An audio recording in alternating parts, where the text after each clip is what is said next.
мы отобьемся.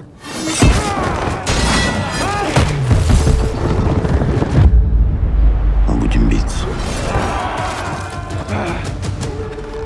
А там как Бог даст. А что он даст?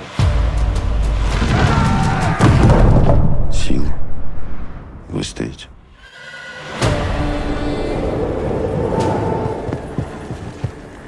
Монгол к нам идет большой силой. Скоро под стенами будет. На чужую жену позарился. Не жена тебе, Весняна. И не будет, пока я жив.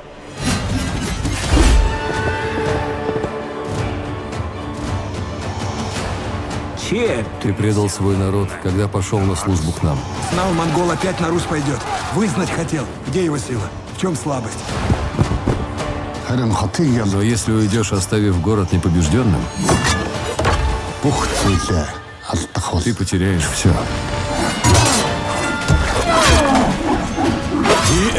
Я возьму этот проклятый город. Сначала доберись до него.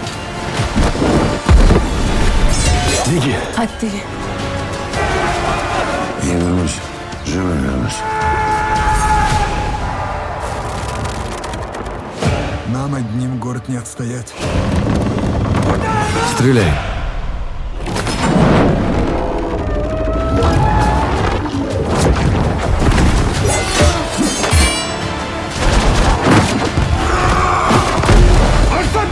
Русские напали.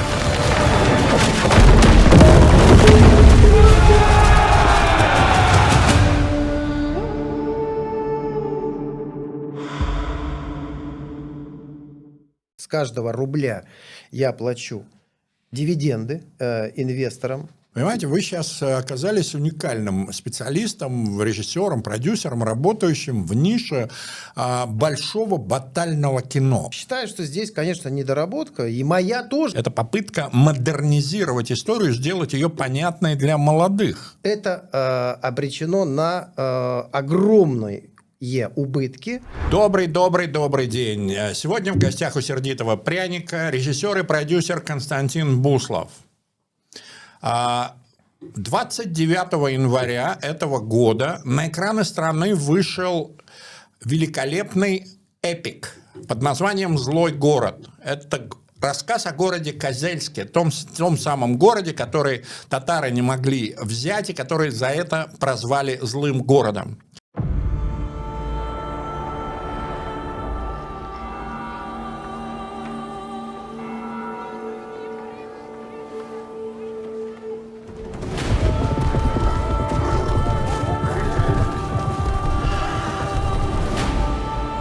Куда идем-то?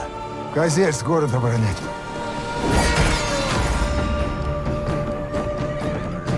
Козельск – город на холме.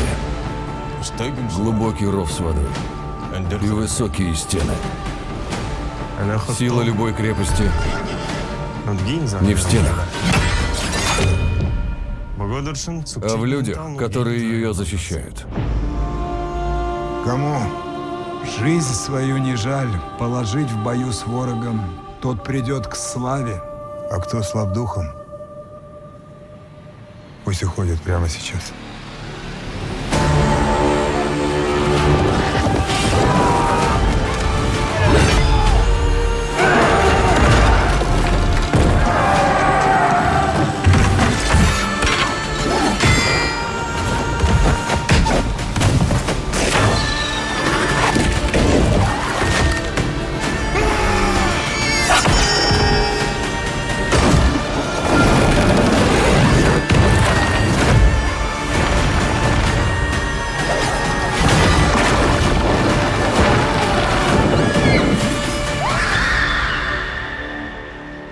Ты возьмешь его, Батухан, но эта победа не принесет тебе славы. Слава достанется им.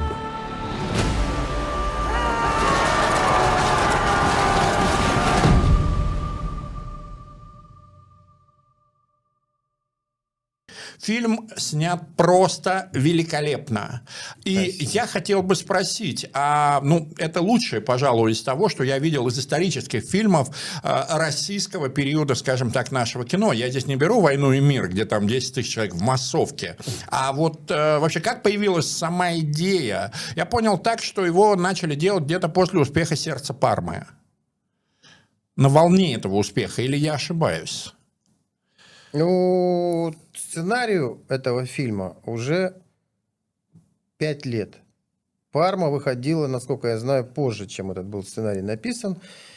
У меня не было такой прям задачи, мысли сравниться с «Пармой», потому что, это хорошее кино, да, тоже оно такое очень единственное, которое можно мощное, сравнить. сложно-постановочное, и там и режиссура, все, и на месте. На мой взгляд, немножко, конечно, подзатянутый он. Это мое абсолютно мнение такое режиссерское.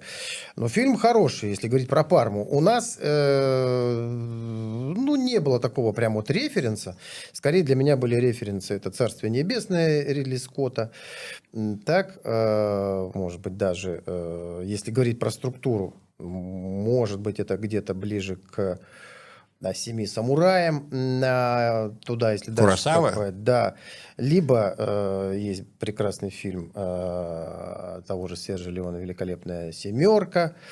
Если говорить про структуру, да, но по объему, по производству, по вот этим наличию больших экшен таких сцен, наверное, можно сравнить с «Пармой», хотя это больше фэнтези «Парма». У нас все-таки мне хотелось сделать такую более, скажем, реалистичную историю. А почему вообще возникла идея делать именно об этом городе? Он, конечно, история феноменальная, но почему именно у вас? Потому что вот как она вообще пришла? Я в этот город влюбился после романа Яна «Чингисхан Баты». Это да. А и у вас что, схожий ход мысли был, что ли? На тот момент, прочтя сценарий этот, я не читал, скажу честно вам, Яна. Мне понравилось, как обычно режиссер подходит к следующей к своей картине. Приходит же много сценариев. Мне присылают, редакторы приносят. Посмотрите, вот, может быть, что-то заинтересует. И вот этот сценарий Голованова Вадима я посмотрел, прочел. Он был, конечно же, не сказать, что прям вот бери и снимай, но сама история, про что кино, про город, про Козельск, про вот эту духоподъемность, про то время, про 13 век, мне показалось очень привлекательной и достойной того, чтобы я вот потратил более 3 лет, наверное, для экранизации, для постановки этой вот истории. Мне показалось, что это такой вызов, может быть, для меня, как для режиссера, понимаете, потому что я не работал еще в этой среде. Я имею в виду вот в этом историческом пласте, в таком глубоком, в 13 век, и монголы, и козельчане, и как вот они одевались, как вообще, какой был уклад. То есть как-то меня манило это, когда я прочитал сценарий. И, конечно же, мы с автором начали много чего дорабатывать с Вадимом Головановым, чтобы придать этой истории больше действия, больше экшена, больше, может быть, жесткости какой-то. Сокращал диалоги, я помню, что сильно, потому что они были достаточно длинные. Там баталки у вас роскошные совершенно. То есть это... Вот, да, и это все, конечно же, предстояло переосмыслить, оценить, и ответственность большая же, такую махину взять на себя, понимаете? Но мне это было интересно. Вот идея такая и родилась. Я, конечно, не думал, что вот я сейчас следующую картину буду что-то сниму про 13 век, про вот такую историю, пока не попался мне этот сценарий. То есть сначала было слово, скажем так. А кто у вас же, простите, зрителям немножко раскрою кухню, у этого фильма из российских исторических фильмов, насколько я знаю, самый большой бюджет, почти 800 миллионов рублей продакшн. Даже сейчас больше уже. Вот это то, что мне известно, но 800 миллионов ни у одного другого фильма нет. Он стоит своих денег, судя по тому, как это снято и так далее. Кто поддержал? Государство, частные инвесторы, у кого... Понимаете, вот я бы тоже хотел снять, знаете ли, я люблю историю, я тоже хотел бы снять фильм о битве на Калке, условно говоря. Но мне никто столько денег не даст. Столько денег мне никто не даст. А кто поддержал этот фильм? Вообще исторические такие патриотические ленты, я считаю, в хорошем смысле, не в квасном там таком-то лозунговом патриотизме, а именно... А это как это? Вы поясните, у нас а то зрители вас канала скушают, вот где квасное, где настоящее. Но, понимаете, разные же фильмы есть, где есть такая патриотическая составляющая, духоподъемная, о том, как люди ценой своих жизней стояли насмерть и обороняли свою отчизну. Ну, это же не будем мы отрицать. Поэтому патриотическая составляющая в этом смысле, конечно же, там есть. В хорошем смысле я имею в виду. Не в том, что, например, есть картины, ну, сейчас не буду называть, но это сплошные какие-то лозунги, которые... Нет, здесь картинка роскошная, я просто потрясен был, насколько хорошо. Так вот, вот исторически, ну, хорошо, вот уйдем от слова патриотизм. Исторические картины про нашу историю, про нашу страну, про нашу Россию, я считаю, что должно больше поддерживать государство. В нашем случае, да, фонд кино поддержал мою картину на треть, не больше трети от полного бюджета. Остальное это бизнес-структуры, серьезные, огромные компании, большие, которые со своей прибыли, очищенной уже прибыли, уплаченных налогов. Ну, то есть это их прибыль. Вот так бизнесмены пошли на такую большую картину, на вот эти риски. Это инвестиционный абсолютно проект. С каждого рубля я плачу дивиденды инвесторам, которые То есть участвуют. совершенно цинично, инвестиционно. То есть один из немногих в российском кино именно вот проектов, сделанных как бизнес. Это я очень глубоко уважаю. Согласен, да, именно так. Именно так, как бизнес. Это не пожертвование, это не спонсорство, будем говорить так. Это прямые инвестиции в картину. То есть вы, например, были бы заинтересованы в том, чтобы вывести этот фильм на мировые рынки, тем более, что это эпик. Этот жанр всегда и везде пользовался популярностью. То есть эпическая картина, эпическое полотно с историческими такими вот... Здесь неважно кто. Китай, Россия, Индия, я имею в виду, показывается в кадре. Битвы, баталии, они везде баталии. То есть вы были бы в этом заинтересованы, да? Очень заинтересован. Конечно же, хочется охватить и международный рынок, хотя русский контент сейчас, вы знаете, в наше время мало востребован, какой бы он ни был, фэнтези, там, sci-fi, комедии, все что угодно. Ну, здесь я не соглашусь с вами, но ладно. Но у нас такая практика. Вот были сейчас какие-то пресейлы на международных площадках, и, ну, есть еще такая составляющая, может, она сейчас с новыми временами-то и изменится, как было раньше. Раньше много покупали русского хорошего контента. Сейчас это все очень скукожилось, скажу честно, на продажах, на рынках, на FM, там, на Берлине вот сейчас прошел, и в Каннах то же самое кинорынке. Так, это все оставляет желать лучшего. Но если есть возможность, вот вы сейчас говорили кулуарно, что в какие-то азиатские страны... Индия, да, Китай, да. арабский мир. Дело в том, что я посмотрел фильм, вы извините, конечно, но говоря таким полуофициальным языком, харама со всякими там употреблениями алкоголя и прочими голыми задницами в кадре у вас практически Нет. нет. Соответственно, для арабского рынка это готовый фильм, с ним можно идти и в Иран, с ним можно идти и в арабский мир. В конце концов, более того, здесь мы не противостоим, это не борьба, условно говоря, с турецким нашествием или еще что-то. Это такая вот история, которую с удовольствием посмотрят. Ну, вот я хотел вот какой вопрос задать. Сегодня у нас в культурной жизни доминирует применительно к кино два подхода. Один режиссерский. Вот я сейчас рожу эпохальное произведение. Нате, делайте с ним, что хотите. Меня не волнует. Я сказал, это мое вот заявление миру, и теперь вон продюсер сидит, пусть он вам двигает. Есть второй подход. Это ваш подход. Это когда фильм воспринимается как бизнес, он изначально проектируется. Вам, я так понимаю, ближе второй подход, причем очень сильно. А как коллеги ваши относятся к такому подходу? А то мне приходилось слышать, они там поделки, говорят, делают те, кто на коммерческий рынок ориентированы, а мы творим высокое искусство. Вот коллеги вам так не говорят? Мне просто приходилось это слышать, у меня в студии сидел человек, который вот так считает.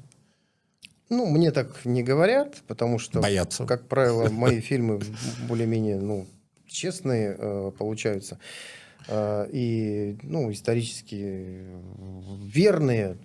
Там тот же самый Калашников, вот «Крылья над Берлином, да. «Небо измеряется милями» я снимал в 2019 году про Михаила Леонидовича Миля.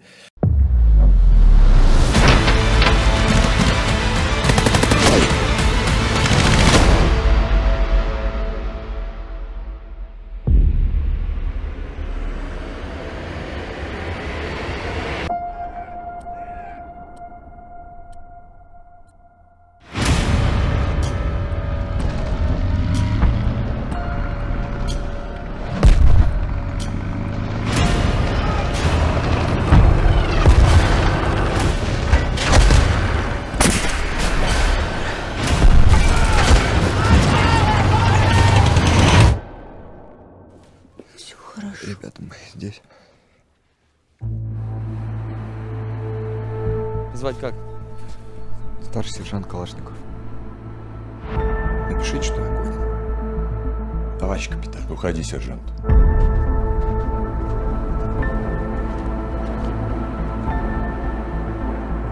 Война еще не окончена. Армии нужен пулемет. Это правда, что ты нигде не учился? Ну какой из себя изобретатель? Слыхали, что ты автомат вроде делаешь? Да, но Павел Андреевич сказал, Андреевич за рабочее время тебе сказал. А после работы мы можем? Ты просил помочь вам с чертежами? Я вас сегодня провожу. Товарищ генерал, у него талант.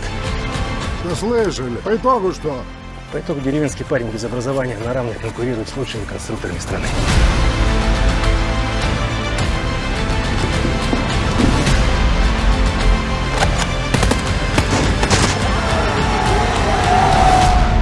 Ежели мы столько труда в него вложили, неужто теперь все коту под хвост?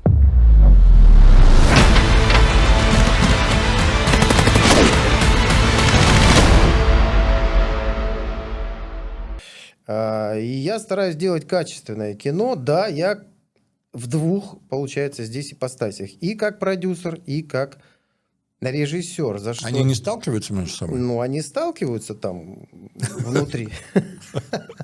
Но это мне пока что не мешает, понимаете? То есть не приводит к творческой такой шизофрении, скажем так. А я кто я сегодня, продюсер или я режиссер с утра? Вот. Нет, нет, режиссер, если ему нужно, всегда продюсера убедит, а продюсер, если нужно обосновать, что могло бы этого и не быть с точки зрения уже там финансовых, производственных каких-то вещей, не всегда может переубедить режиссера. Поэтому у меня больше, конечно, режиссура, наверное, доминирует. Но я ощущаю горизонты, берега, и, конечно же, не могу себе позволить какого-то выхода за бюджет, это я знаю и контролирую. Ну, у меня есть исполнительные продюсеры, у меня есть команда, у меня есть финансовые службы, которые, директора мои, которые следят четко за, чтобы смета бюджета не превысила в производстве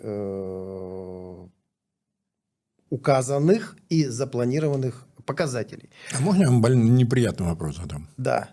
Смотрите, а как так получилось? Дело в том, что фильм с таким бюджетом, 800 миллионов рублей, по идее, должен был бы иметь маркетинговый план, то есть план продвижения, еще до начала его съемок. По идее, вот так. Ну, хотя бы в момент, когда хлопушка щелкнула, начали снимать. Уже можно было продавать какие-то рилсы там и так далее, насыщать собой цифровое пространство. Но мы узнаем о фильме «Злой город» как раз только практически тогда. Мы о нем узнали за 3 недели до его запуска. То есть в январские праздники. Как так получилось? Потому что фильм пока не вытягивает на финансовые показатели, которых вы хотели бы. С чем это связано? Это ошибка кадрового плана или планирования в принципе? Извините, вот очень неприятный вопрос, но вынужден его задать. Вопрос не неприятный. Это очередной опыт у меня. И продать картину, поверьте, даже, наверное, сложнее, чем ее снять, даже такую большую. Потому что это огромное количество составляющих. Это и прокатная компания, это и то окружение, которое стоит с тобой на дате релиза, это и конкуренция, которую нужно просчитать заранее, а этого порой сделать невозможно. Это и количество кинорынков, которые происходят и спросят с тебя, грубо говоря, какие-то монтажные версии, а фильм делается долго в посте, в постпродакшене, и ролики тоже не так быстро рождаются, потому что у нас огромное количество, в том числе и CG, компьютерной графики, там, и много кадров поправленных, где-то что-то там дорисовано. Да и вообще материал фильма был изначально порядка 2,5 часов. Первая сборка была. И, конечно же, большая работа у меня, как у режиссера, и сильно занят я в это время. Но огромное значение имеет то, с кем ты пошел в прокат, в маркетинг и в продажи. Вот. И сейчас не буду уже скрывать, в принципе, это, наверное, возможно, уже прокат заканчивается, что я хотел и предлагал картину большим нашим мейджорам, людям, которые действительно умеют собирать кассу, и на семейном кино, самые такие передовые, грубо Киносетям говоря, вы имеете в виду? Кинопрокатным компаниям. И долго мы были, конечно же, в переговорах. Но, понимаете, мне непросто. Я независимый продюсер. И у студий же, у прокатных компаний сейчас, передовых, больших, есть свои производства, свои фильмы. Их очень много, которые они в первую очередь и раскручивают, и ставят на них. И когда приходит чужое кино, естественно, они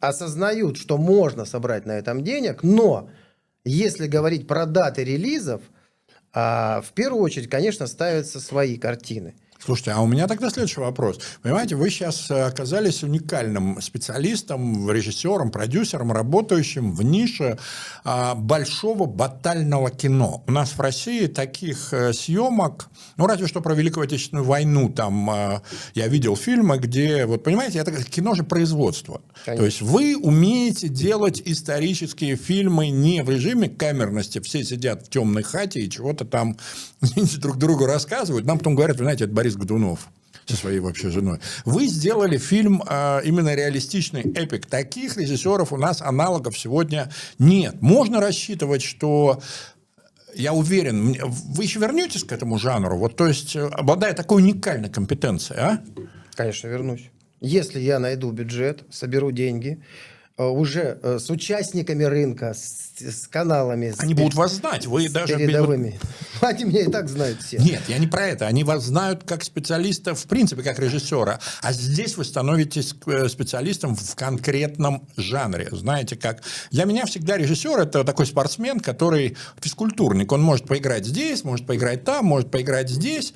А профессиональный спортсмен – это волейболист, баскетболист, футболист. Вот вы выбрали сегодня сегодня у вас наибольший успех, насколько я помню, по сборам. Вот сейчас этот фильм наиболее успешный по сборам. Несмотря на затраты, но по сборам он успешный. Он успешный по сборам относительно моих других фильмов. Но, конечно же, мы все ожидали гораздо большего бокс-офиса. И здесь, конечно, сейчас уже откатываясь назад... А насколько закладывались, если не секрет? Ну, мы думали, что соберем на 600+.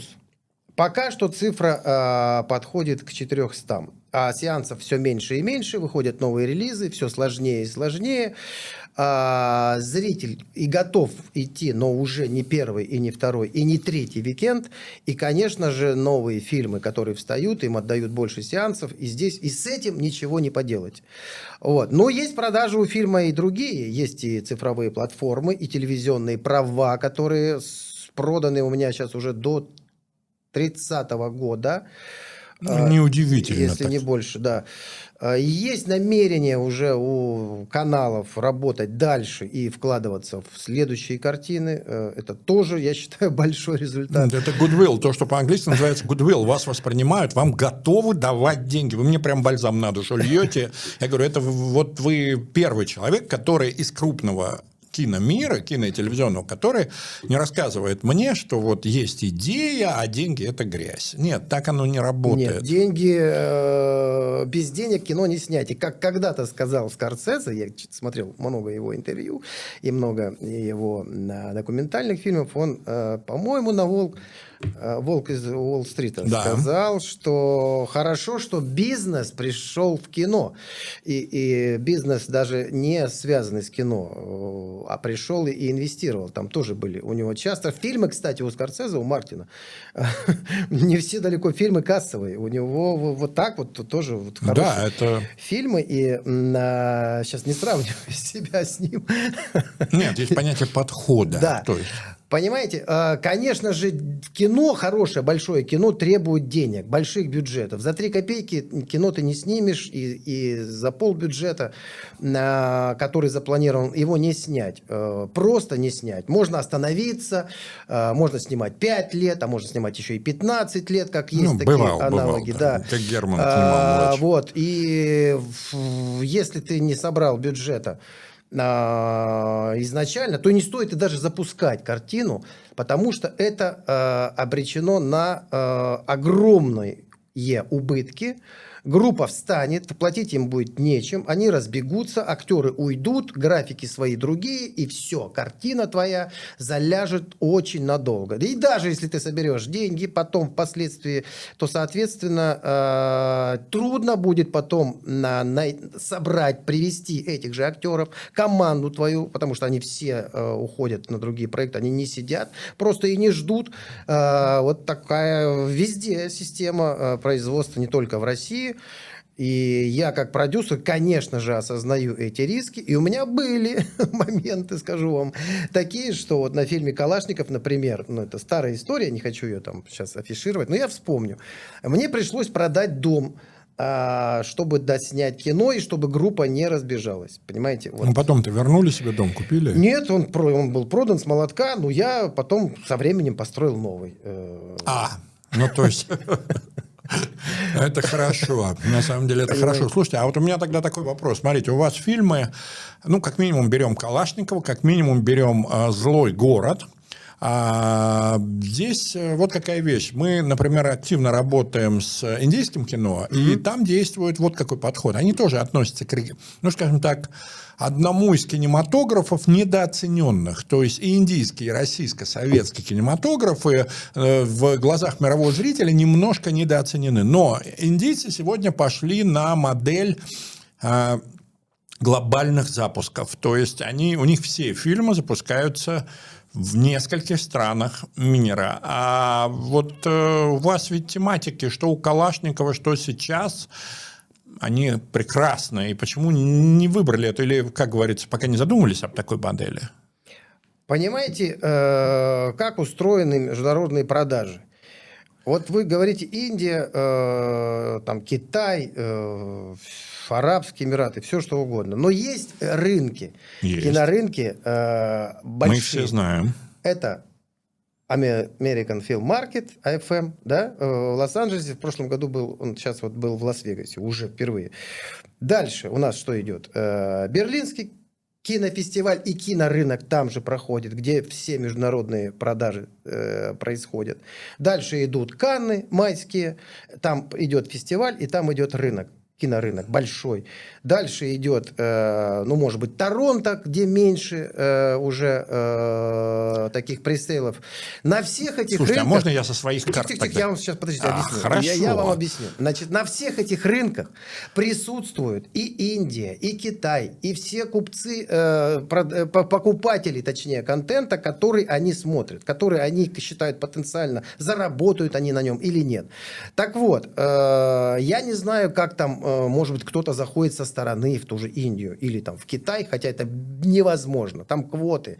Там, чтобы кино продать в Китае, в том же самом, российское, какое угодно, нужно с ними сделать как минимум копродукцию. Это одно из первых условий. Никакой со стороны они картины не возьмут, если она как-то не соединена с Китаем. Потому что есть партия, там есть решение, там есть China Film. В общем, там много всего есть. И когда я снимал, как казалось бы, Калашников, ну это же мировой бренд, да, все знают автомат АК-47, простите. Но нет, не удалось нам продать в Китай. Я знаю, что Т-34 продался еще до времен, ну, какие-то еще российские фильмы продались, но, опять же, за сколько и как, и кинотеатральный ли это был прокат, или же все-таки это были платформы цифровые, или просто какие-то каналы совершенно средние, мне неизвестно. Ну, вот я вам сразу могу сказать, почему я со своих карт зайду. Ну, что касается того рынка, куда нашим надо, но наши там не присутствуют, это Dubai International Content Market, проходящий в ноябре, Дубайский международный контентный рынок. Он, собственно говоря, является основным рынком, где присутствуют арабские страны, где присутствует Африка, а это 1 миллиард с лишним человек, и где присутствует это самая часть индусов. Более того, вот сейчас в мае будут проходить сразу несколько, май-июнь, будут проходить несколько рынков в той же самой Индии, на которых я присутствовал. И что интересно, в Индии там вот какая модель действует. Тут вы не зайдете сейчас в период санкций туда, как российские производители, потому что платформы принадлежат большей частью американцам, онлайн-платформы. Зато кинотеатры в Индии самая большая сеть кинотеатров. У них около 10 тысяч, ну так говоря, 9 тысяч 620 кинотеатров. И представители местных закупов, то есть местных закупочных кинокомпаний, они не едут в Торонто, они не едут в Канны. Нет. Они не едут туда, потому что это на уровне штатов решается. И более того, не обязательно это обычно для индийского зрителя закупается красивое, яркое, батальное, мужское кино. Попробуйте продать, Алексей. С удовольствием вам делегирую и отдам комиссию. Ну, мы, скажем так, давайте этот вопрос с вами как бы обсудим, потому что тема сама по себе интересная. Но я сразу могу сказать, что вот когда вы называли Торонто, Канны и так далее, у меня четко возникло ощущение, что это немножко набор из какого-то чуток прошлого, потому что не прозвучал ни МИП Канкун. То есть Латинская Америка мимо проехали полностью, хотя Латинская Америка ни под какими... Вы назвали подсанкционные страны. Берлин, Канны, Торонто, Штаты. Простите, там вряд ли что-то изменится в ближайшие 10-15 лет. То есть их надо вычеркнуть из всего этого. Мы, конечно, я говорю, как традиционно продают международные... Это традиционно. Но мы-то с вами, понимаете, нетрадиционно. Время 3 года прошло. Вот уже все, вот 3 года прошло. Изменение полного обстановки. Мы не обсуждаем политическую составляющую. Изменилась экономическая составляющая в мире. Мир переформатировался. И кино тоже, как мне кажется, должно быть таким. Поэтому я и задал вопрос, потому что у вас продукт просто роскошный. Спасибо. Вкусный. Просто его жалко было бы, чтобы он каким-то образом, ну, что называется, уперся в стенку нашего проката. 400 тысяч, все, уехали, приехали. Обидно, потому что это уникальный опыт. И вот скажите, пожалуйста, а вот как делались, как появлялись идеи других фильмов? Вот «Крылья над Берлином». Мы работали, наша компания работала над этим фильмом, я помню. А как вообще появилась идея этого? Это же про тот самый знаменитый налет в 1941 году, когда нужно было показать, что нас не разбомбили, и мы нанесли удар по Берлину, то есть шли вслепую и все такое. Да. Как появилась идея вообще? Это был какой-то госидейный заказ или это изнутри откуда-то из вас вышло? Нет, ни в коем случае. Нету понятия госзаказа. Ну что же это такое? Вот в наше Я должен был задать этот вопрос, иначе мне бы его задали. Да нет никогда никакого единого госзаказа. Ну, продюсеры сами приходят, приносят свои идеи. Другой вопрос, что, например, фонд кино и также Минкульт сейчас, наверное, больше должен, на самом деле, должен поддерживать. Как там на самом деле? Ну, вопрос большой. Должен поддерживать историческое кино наше российское, вот именно военная тематика, там, может быть, еще глубже, там, может быть, какие-то там 19-20 век, может быть, еще больше исторического, должны поддерживать. И поддерживают только в рамках какого соотношения процентного... Да нет, этот год, кстати, очень сильно поменял все, потому что выходит Челюскин, конечно, на афишах он обозначен как сериал «Катастрофа», я человек, знающий русский язык. Челюскин, по-моему, это же не полнометражный кино. Это не полнометражное, это сериал. Это сериал «Катастрофа». Вот. И тут же выходит «Пророк». Это я ставлю их в один ряд, потому что играет актер мирового, ну теперь уж давайте говорить, Юра Борисов. И тоже снято рэп, который поет, извините, у нас Юра Борисов. Это тоже, как и вы. Это попытка модернизировать историю, сделать ее понятной для молодых. Скажите, пожалуйста, а кто герой вашего фильма вот в данном случае? Мне приходилось, вы говорили в интервью, герой город. Ну, я как-то не очень ловлю здесь вайб, как сейчас молодые говорят. Я смотрел фильм, там есть четкий герой. Все-таки, может быть, там не город герой? Город-герой, это, может быть, если говорить в принципе, да, что он тоже герой. Вопрос-то был в чем? На интервью, на любом меня спрашивают. Вот у вас странные такие структуры, Константин Викторович. У вас вроде бы как нет главного героя. Не за кем идти, не за кем смотреть и не за кем вот идти из кадра в кадр. Но я еще раз говорю, что это не картина Калашников, где тот же Юра Борисов у нас... Про него вся история, про Михаила Тимофеевича Калашникова. И там, конечно, главный герой один. Это история про него, и он из кадра в кадр, мы смотрим, и все там понятно по этой структуре. Так, то же самое касается и Михаила Леонидовича Миля, вот, известного авиаконструктора. У нас тоже там начинается с 30-х годов, его путь весь, это даже, можно сказать, и байопик. Да, слово такое. Ну, байопик это и есть чисто, да. Как и Калашников, это байопик. Ну, Калашников не байопик в полном смысле, потому что он не до старости, и все там, определенный период его жизни. Это все равно байопик. Ну, наверное, да. Байопик, вообще-то, чтобы зритель понимал, это biography pictures. Biography picture, но она может быть частичной, так называемая, а может быть полной. То есть родился, жил, умер, а есть... То есть биография. Есть просто... Хотя другой, извините, что перебиваю, с другой стороны, Черчилль тоже там не до конца, там какой-то период его жизни. Да. Я смотрел английский фильм. Вот. А здесь структура, что в «Крыльях над Берлином», что и в «Козельске». Я считаю, что здесь структура сценарная – это история одной операции, если хотите. И почему я привел сейчас, к примеру, тех же самых там «7 самураев» или «Великолепная семерка». Потому что каждый из наших вот этих вот, они тоже как бы главные герои, все главные герои. У нас же зритель привык за одним героем смотреть, и ему сопереживать, и все. А они все, получается, главные. И Весняна, и Магута, и Лютобор, и Радша тот же самый, который, казалось бы, должен быть, вот он должен быть главный герой. Ну, по исторической, как сейчас нам подают, это он, да. Вот. Но я люблю такие многофигурные структуры, и сложнее, да, рассказать внятную историю в этой структуре. Также когда-то я дебютировал с фильмом «Бабло». Вот кто там главный герой? Там тоже все они... Вот, примерно в равно, да. Понимаете, там такая идет эстафетная палочка, вот эта вот сумка с деньгами, она их всех объединяет. Таким образом мы показываем разные социальные слои, разные миры, разные условия, разные характеры, разные конфликты. И мне нравится такая структура, поэтому говорить про главного героя вот одного в этом фильме, например, вот в нашем «Злой город», ну, наверное, не стоит. Вот Батый, например, что это, второго плана роль? Да нет. Он, Тамача, злодей, зло вселенское, прям настоящее в конце. Сейчас не буду спойлерить, хотя уже, в принципе, можно. Оно... Не, почему? Не, мы спойлерить не будем, потому что после выхода нашего интервью интерес к фильму резко повысится, я уверен. Ну, слава богу. Спасибо вам за это большое. Понимаете?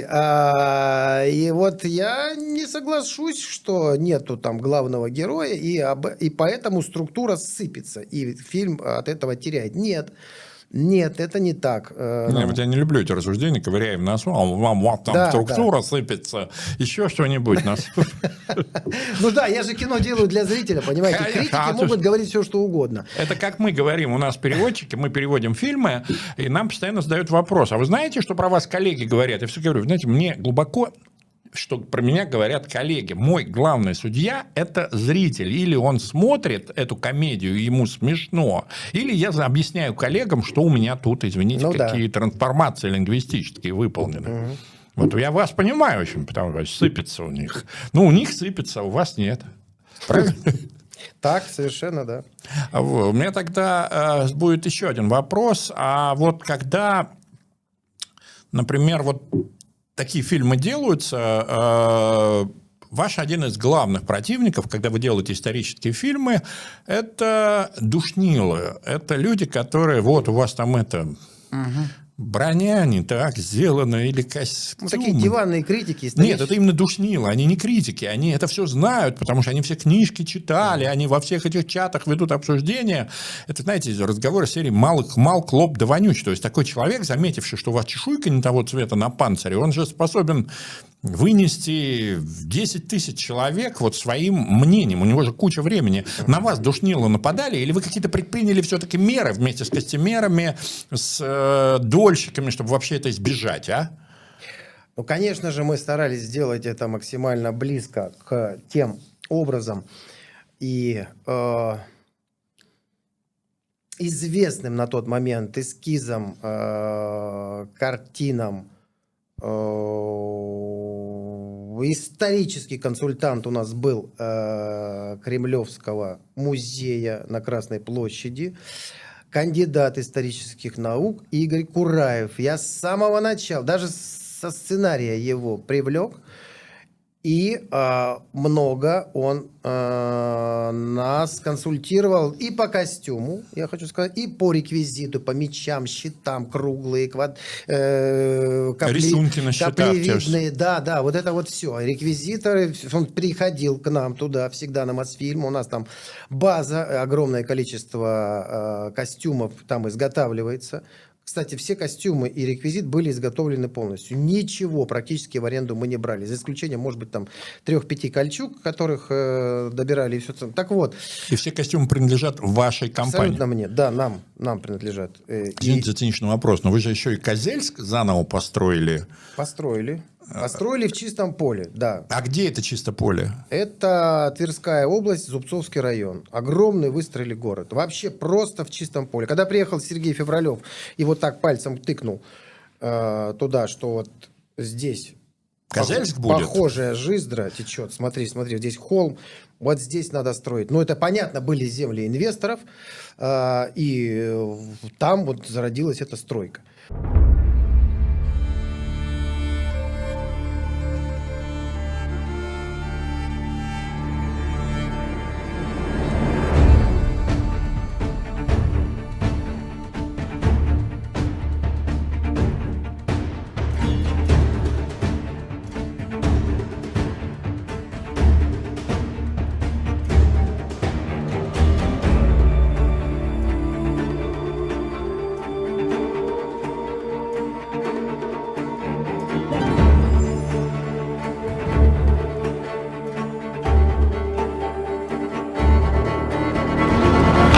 Алты, Козельск. 2 месяца. Все, работаем.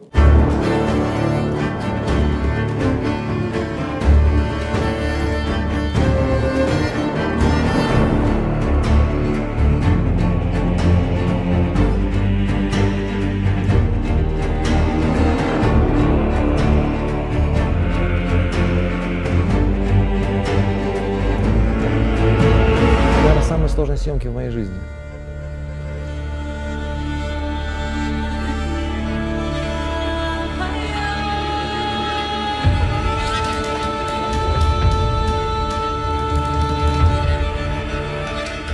Я готов. Дайте мне меч и лошадь.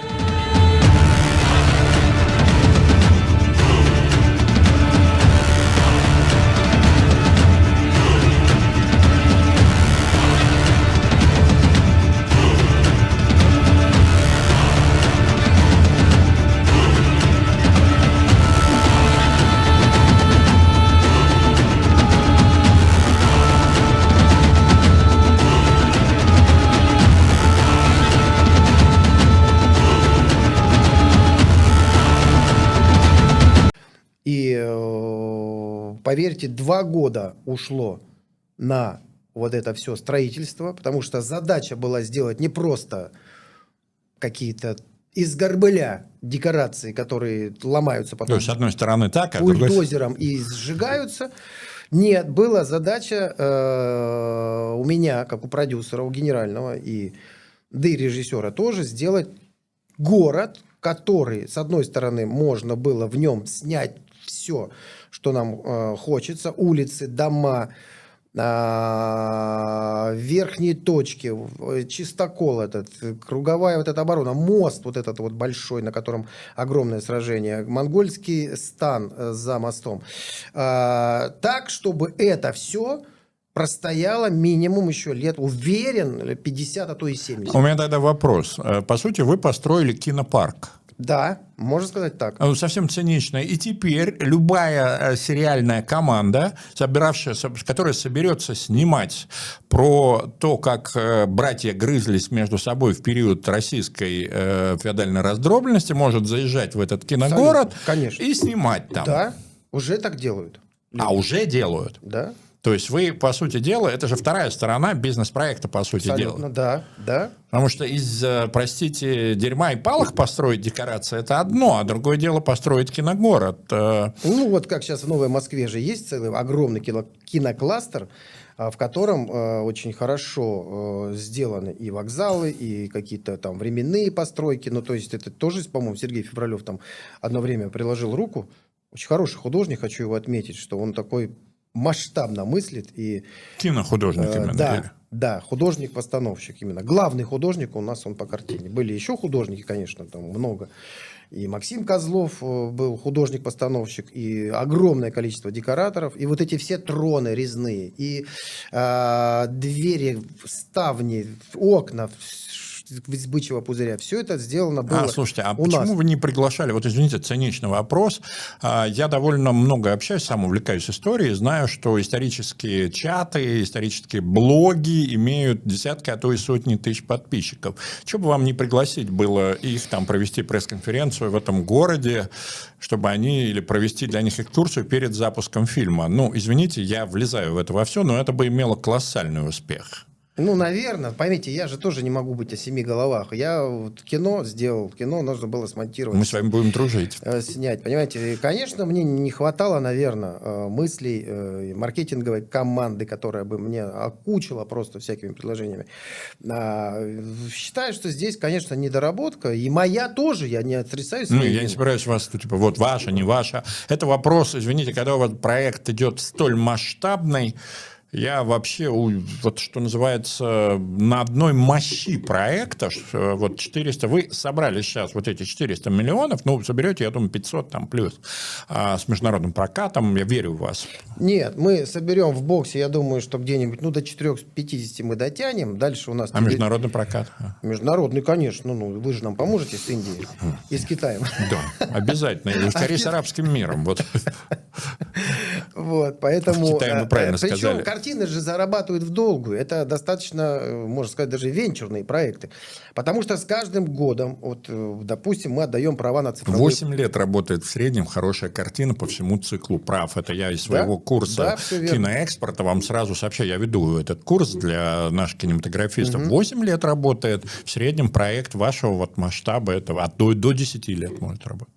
А права обновляются каждый... Вы еще фигурки не выпускали. Вы еще не У нас были мысли сделать бронзовые фигурки, но себестоимость оказалась... Нет, я имею в виду фигурки другого плана. Ну, много чего не делали. Много и мерча много было можно сделать. Слушайте, времени все было... Да и сам Козельск можно было картонный выпустить. То есть, извините... У нас сейчас есть какие-то раскраски, сейчас мы делаем, там тоже мне прислали. Вы уж простите, это лирика, проза жизни, но тут не до высокой лирики, но это реальные составные части. Согласен, абсолютно. Да. Вы без них миллиардные сборы не сделаете в любом случае, потому что у вас не сиквел. Как вот, например, вы не идете на плечах, вот давайте разберемся, миллиардные сборы сделали «Финис и Ясный Сокол», но это сиквел. За ним уже стоит целая киносага, этот самый «Волшебник изумрудного города». Это семейное кино. В новогодние праздники оно стоит. Там 14 дней уикенда. Да, и кроме того, еще оно на плечах едет и сиквела, и «Волшебник изумрудного города». А у вас проект стартовал, что называется, простите, из крайне низкой позиции с точки зрения вот, зрительского восприятия. Вы все равно сделали это. Это вообще большое дело. Я вот просто восхищен тем, как вы его... Каждый раз, как мне когда-то сказал Рома Мадянов, светлая ему память, с каждой картиной ты становишься на картину старше. И в профессиональном смысле, как режиссер, ну и в продюсерском тоже. Есть, конечно, шишки, ошибки, недочеты, которые набиваешь. Ну, цена, конечно, большая этих да шишек. Нет, понятно. Вот, но... надо учитывать эти факторы. Но еще раз говорю, что я хотел работать с людьми, которые делают эти миллиардные проекты, понимаете? С компаниями, которые это умеют делать, в отличие от меня, который умеет делать кино и еще, может быть, несовершенно умеет его продавать. Но я научусь. Мы с вами... Но меня туда не пустили. Не, нормально. Это все мы, я думаю, решим. Понимаете, я вижу у вас, по-английски есть выражение bankable director. Человек, то есть режиссер, которому не страшно дать деньги. У них есть bankable actor, актер, фильмы которого не страшно вложиться. Вот я вас воспринимаю именно таким. То есть рынок вас воспринимает таким. То есть то, что вы нашли инвесторов на 600, практически 500 миллионов рублей, знаете, это стоит очень многим нашим режиссерам поучиться этому. То есть какие-то вещи вы сейчас говорите, которые вот мне бальзам по сердцу. Спасибо. Вот. Огромное вам спасибо за то, что вы согласились вообще к нам прийти. И я верю, что, во-первых, мы еще увидим фильмы, которые, что называется, всех порвут, которые вы снимете, потому что уже были такие фильмы. Тот же Калашников, он при всех прочих равных, он рынки-то, скажем так, он работает уже лет 10, и он все... Это да. Вот. Те же самые «Крылья над Берлином» тоже. 10 мы его сняли, в 20-го был релиз, 5. 5 лет, да, вот он работает. При этом он был запущен не в самый лучший год для нашего кино, но тем не менее он работает. То есть я в вас верю и благодарю вас за то, что вы согласились к нам прийти. Спасибо. Спасибо вам. Спасибо. Монгол к нам идет большой силой. Может, тебя в дружину взять? Ай, возьми, не хуже других биться умею. Мы отобьемся. Смири свой гнев. Мне жизни без тебя не будет. Беги. А ты? Я вернусь. Живым вернусь.